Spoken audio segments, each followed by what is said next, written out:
3 महिने नालंदा युनिव्हर्सिटी जळत होती। जवळजवळ 90 लाखांपेक्षा जास्त पुस्तकं जळून खाक झाली। हे कशामुळे झालं तर बख्तियार खिलजीच्या महत्वाकांक्षेमुळे आणि ईर्षेमुळे। जेव्हा बख्तियार खिलजी आजारी पडला त्यावेळेला त्याचा उपचार होत नव्हता। त्यावेळेला त्याला कोणीतरी सांगितलं की नालंदा युनिव्हर्सिटीचे प्रिन्सिपल आहेत राहुल श्रीभद्र यांच्याकडून उपचार होऊ शकतो। त्याने नकार दिला कारण त्याला नॉन मुस्लिम्स कडून उपचार करून घेणं मान्य नव्हतं। जेव्हा त्याची परिस्थिती जास्तच ढासळली तेव्हा त्यांना बोलवण्यात आलं। राहुल श्रीभद्र यांनी बख्तियार खिलजी यांना चेक केलं आणि ते औषध देत होते। त्यावेळेला बख्तियार खिलजी यांनी सांगितलं की मी औषध घेणार नाही।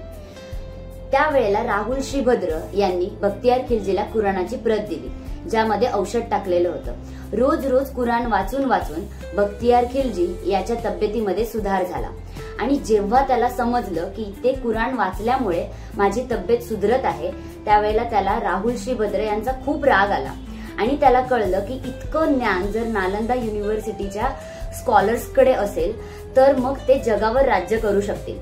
त्यामुळे त्यांनी नालंदा युनिव्हर्सिटीला जाळायचं ठरवलं।